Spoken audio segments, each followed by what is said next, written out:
In this video, I'm going to share with you my arguments for why transgender women should not compete against biological women in sports. Before we get into it, I want to make it clear that I believe in the freedom of expression, that all people should be able to express themselves however they so choose. If you want to identify as transgender, gender neutral, gay, polygamist, whatever, that is your right, and I respect that. Where the line is crossed for me is when a biological man decides he is now a woman and is therefore entitled to the same rights, privileges, and opportunities as a biological woman. Because that fundamentally displaces biological women from accessing an even playing field of biological women against biological women. Specifically today, I want to talk about transgender women competing in women's sports. So, why do I care? Well, as a professional athlete myself, and as someone who has competed in sports since I was a young girl, I believe sports is one of the most beautiful and amazing things about our human existence and experience. To me, and for many others, sports has provided us with an opportunity for growth, personal development, to overcome obstacles, challenges, and struggles, equipping us with the tools to help us achieve our goals and be successful later in life. And that is being threatened. If transgender women who are biological males can compete alongside me, I'm giving up today because the playing field is no longer fair. Equality of opportunity is compromised and thus reduces my motivation to compete in sports. I play to win, not to come second to biological men. As a female athlete, I'm motivated to train hard, to overcome obstacles, but I cannot out-train the natural biological advantages that men have. One reason why I want to start having this conversation now is that changing guidelines takes time. And next year, the Summer Olympics take place. And the IOC, or International Olympic Committee's current guidelines on transgender athletes is that they don't need to make any changes to compete against biological women. Personally, I think that's unacceptable, and that transgender women should not be competing against biological women in sports, period. So here are my arguments. A very high-level argument is that if it was truly the case that there is no difference between transgender women and biological women in terms of athletic performance, then it must also be true that there is no difference between transgender men and biological men in terms of performance. But this is obviously not the case because we see transgender women winning women's competitions, but we do not see transgender men winning men's competitions. Not a single case. And an argument can be made, there's a higher proportion of transgender women who want to compete in sports. Okay, but why is that the case? Because my argument would be, why would you want to compete when you're probably going to come in last? There's very little motivation for transgender men to compete against biological men because they know they're going to get absolutely crushed. It's dangerous. As a woman, I don't want to compete against biological men, and I don't want biological men competing against me because I think it's dangerous and unfair, period. This argument that women are just a testosterone number has been made many times, but clearly some sporting bodies and people don't understand, so I'll make it again. There are a number of sports where transgender women can compete against biological women as long as they suppress their testosterone levels for 12 months or some other marginal period of time. The testosterone levels they set for these transgender athletes, yes, on average is lower than those of biological men, but still far higher, like 5 times higher than what's normal for biological women. So even a rule that is used to try and level the playing field, on paper, comparing testosterone levels of biological women compared to transgender women is unfair. That's a fact. Now, let's take this argument one step further. There are some biological women who take testosterone. I'm not saying it's true for all of them, but some bodybuilders do. And why do they take testosterone? To build muscle, increase their strength, reduce their body fat percentage, all things that enhance athletic performance. If a biological woman was found to have elevated levels of testosterone, we call that doping, cheating. They would be banned.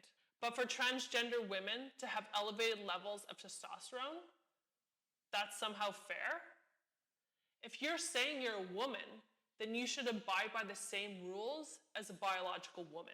And where this argument just blows my mind is that we're ignoring all the other performance-enhancing benefits that men have, including the benefits of having high testosterone levels prior to them transitioning, which are basically all irreversible. Listen, a fully grown man who has gone through all the developmental stages of a man, including puberty, is just built different.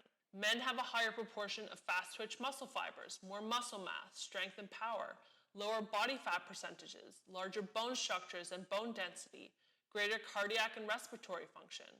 Men are just bigger, stronger, faster, and that's life. And sometimes I hate to admit it, but my younger brother barely works out and he's stronger than me, and I train every single day.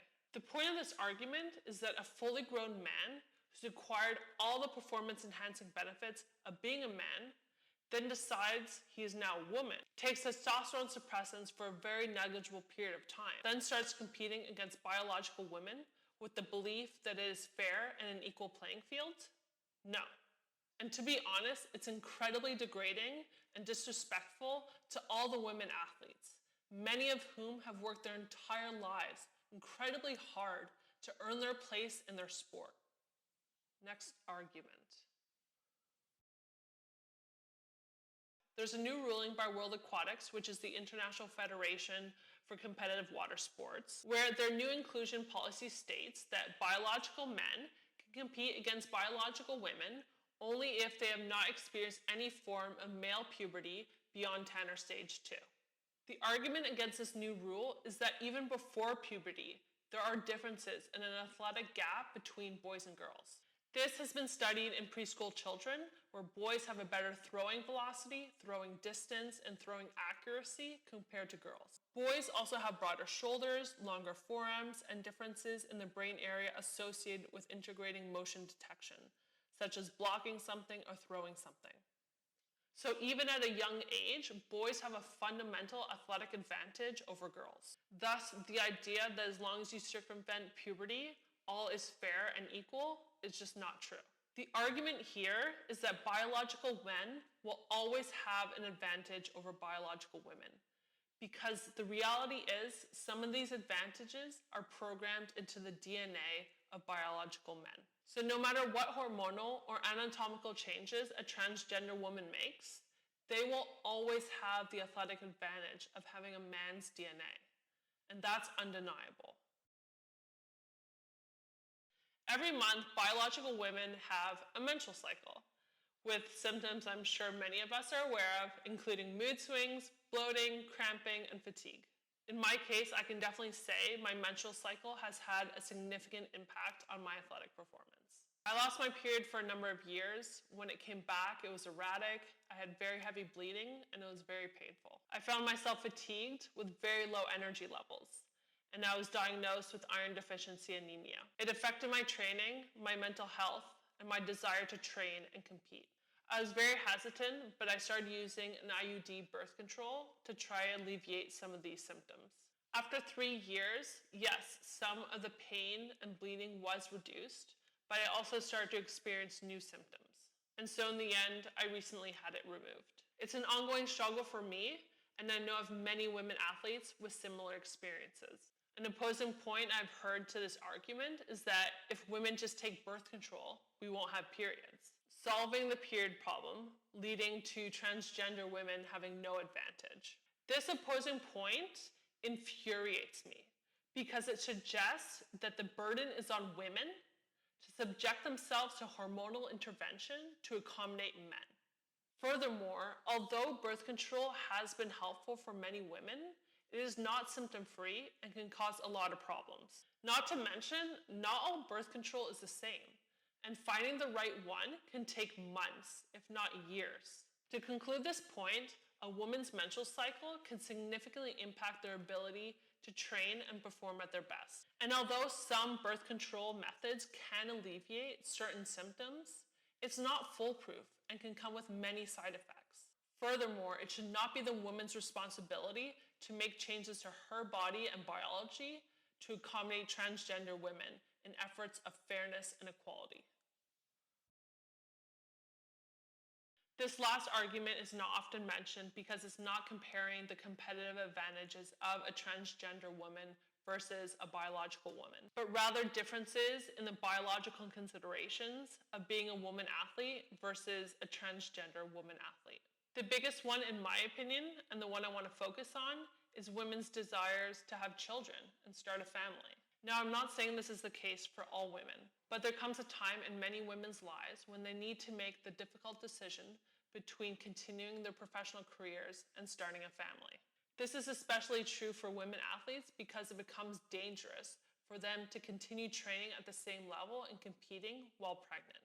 And yes, some women do make a comeback after having children, but that's a very small minority. As a tangent to this point, I think the biological reality of women's role in starting a family is a big reason why men have longer and more profitable athletic careers than women.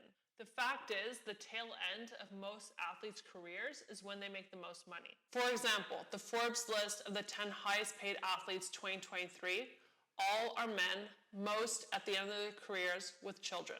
Staying in the game now is more of a victory lap and payday than about winning trophies and championships. Of course, the main reason in pay discrepancy is the difference in viewership discrepancy and the fact that men are just bigger, stronger, faster than women and makes for better entertainment, which basically confirms the reality that women's sports and athletes are different than men's sports and athletes.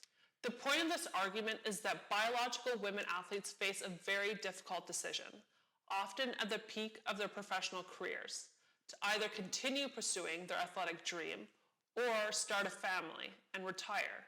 This is just not something transgender women athletes will ever have to consider.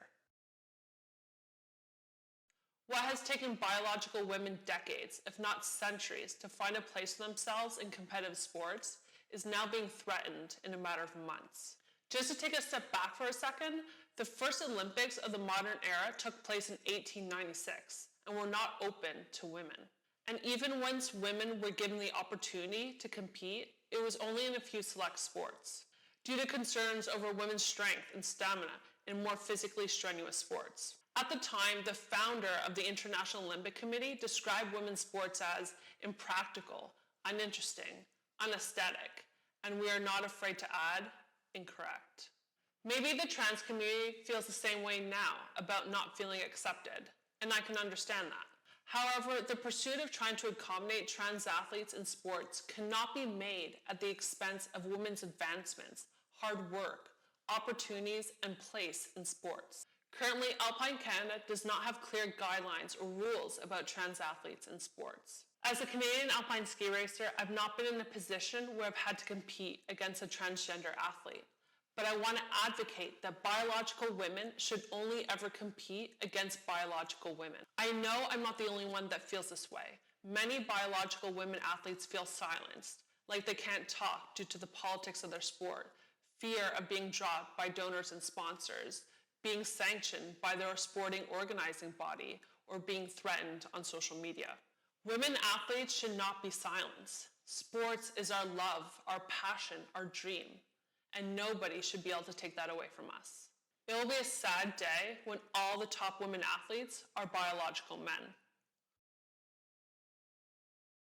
In closing, as I mentioned earlier, I love sports, and I wish everyone, no matter your gender, can experience the gift of sports.